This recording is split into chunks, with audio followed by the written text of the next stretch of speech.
Hi, I'm Chris Haigh and this is the Fiddle Channel, and today we're going to look at a song by George Strait called The Fireman.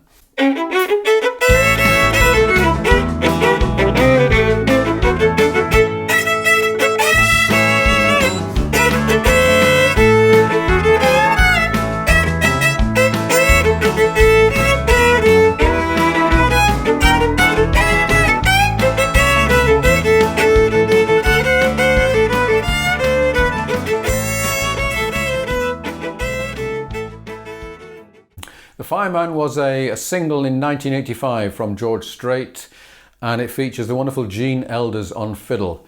In this video I'm going to show you the vocal melody, the intro, some fills to go in the vocal melody, a few riffs used by Gene Elders and also by the guitarist, and some ideas for making up your own solo.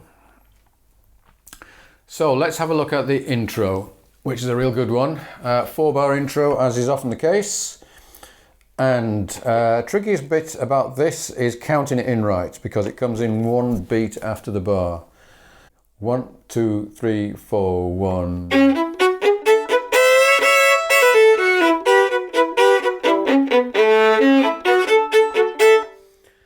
Okay, that's your intro. Notice we've got that. I think the bowing's important here.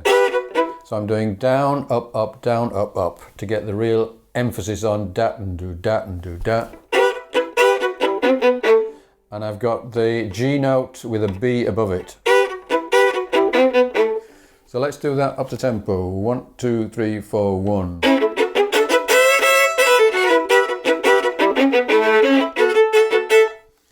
And quite a few drones going on here.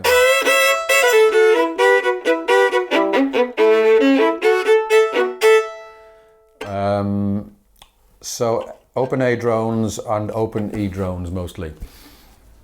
Okay, then we're into the vocal, and you wouldn't under most circumstances play the vocal line, but I always say it's a great idea to learn it, even if it's only so that you can avoid it. So the vocal melody is 1, 2, 3, 4, 1, 3, 4, 1. Down.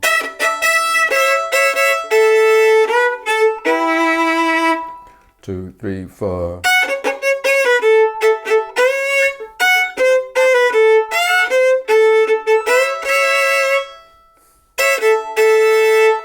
So that sounds a bit weird without the backing. So let's do it again with the backing, and I'll also go on to the verse. 1, 2, 3, 4, 1.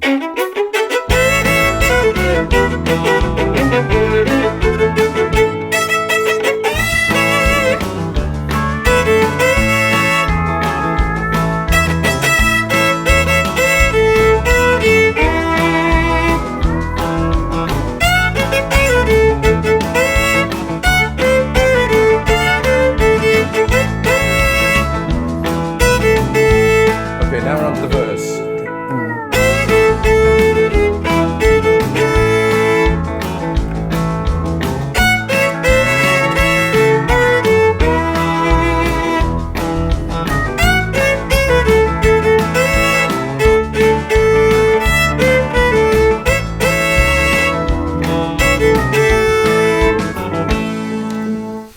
So that's what the singer's going to be doing.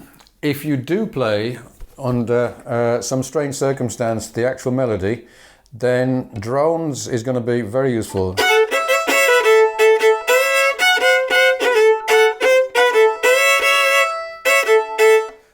So that was drones through the whole line there, and in the verse.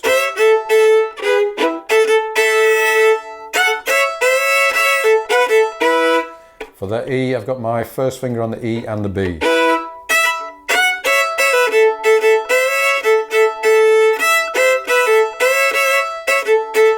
That might be overdoing the drones a bit, but you get the idea. It sounds much more country doing that.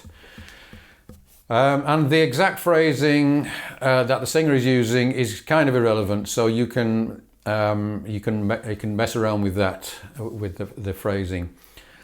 So that would be if, let's say, you were doing that as an instrumental number.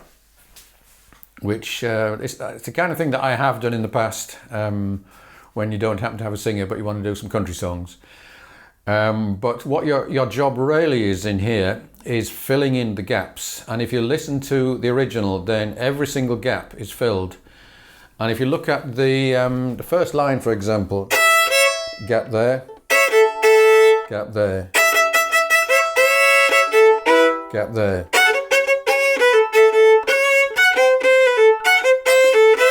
gap, gap, and so on. And there's a similar number of gaps in the verse. So you could actually lay completely out whilst the vocal is going, and just come in with little licks to fill those. And I've got just three particularly good licks that I've taken from the original. So a lick on the A chord is that one. So start by putting your second finger down on a C sharp. Bring your first finger up to it, rather than sliding your second finger. Much better to do.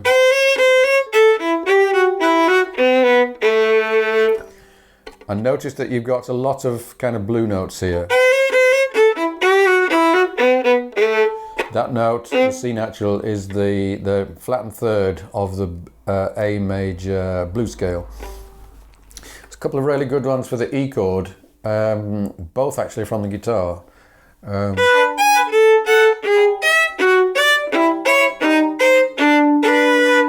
So that's a descending line,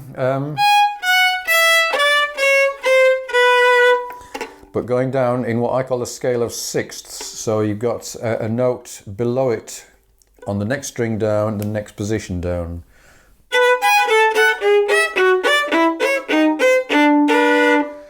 Worth spending a good bit of time learning that one, because you can use that in lots of other songs. And another good E chord lick. I'll do that again. So worth learning those, but also worth learning to do your own fills. So let's do it again, and this time I'll play the melody and I'll do some fills. I'll try and play the melody a bit quieter so it becomes more obvious. But if I just do the fills on their own, that will sound a bit strange. 1, 2, 3, 4, 1.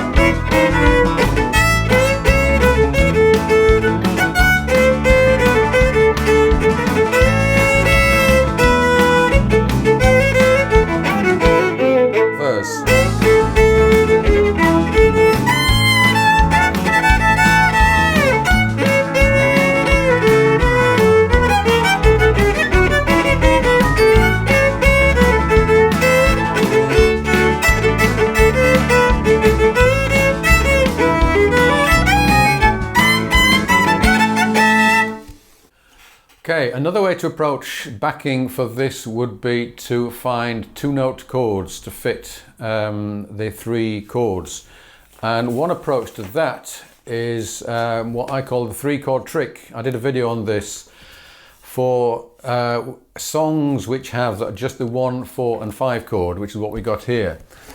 And by starting with the third note of the 1 chord, which in this case is a C sharp, then, and putting your first finger on the next string down, then that's your first chord. Second chord is that, and that is your E chord. So you have three adjacent shapes right next to one another.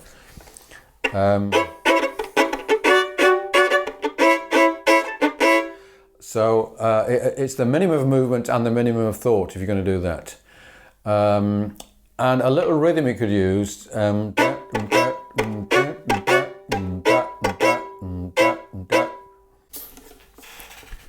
So let's try it with that 3-chord trick.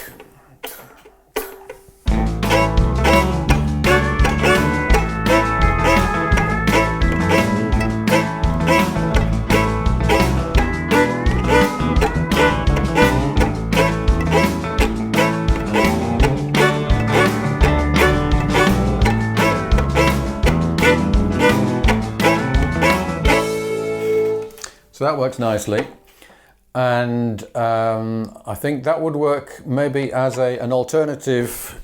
Maybe do one where you do fills and then another one where you do that. I've given you another set of chords. So using an open A with an E below it, and then an A and a D. And then for the E, a first finger over first finger. So that would work just as well. And yeah, another alternative would be to use the same shapes but doing a shuffle.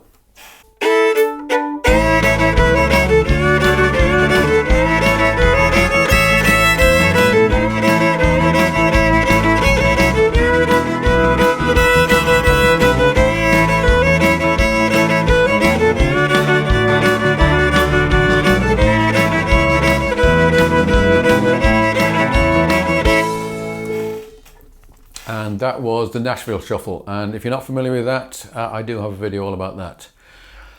Okay, let's look now at the fiddle solo. And on the original recording, the fiddle just takes the first half and it leads to the guitar. So what we've got is 1, 2, 3, 4, 1.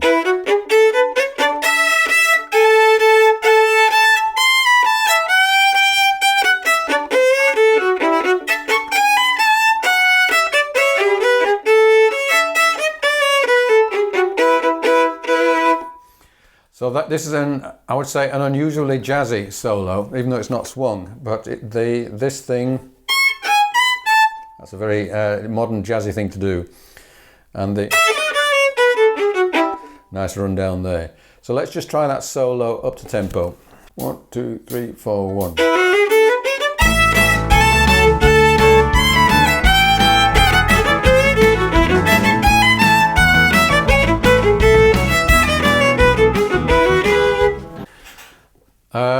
So if you are feeling uninspired, then you could copy that, but it's an easy sequence to solo on. And I'm going to finish off by showing you a few different approaches to improvising. So as is usually the case with a 3-chord song, the major blues scale will work all the way through. So in this case, the A major blues scale will fit to some extent over the A, the D and the E chord. Let's just hear that.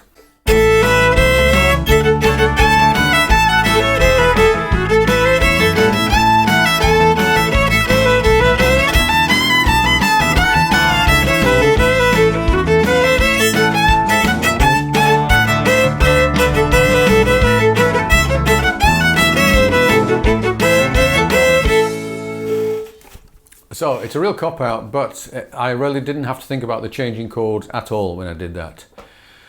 Alternative is to take the same approach but use the A minor blues scale, which is... And this will have a much more strident feel, but will be equally easy. Let's hear what this sounds like.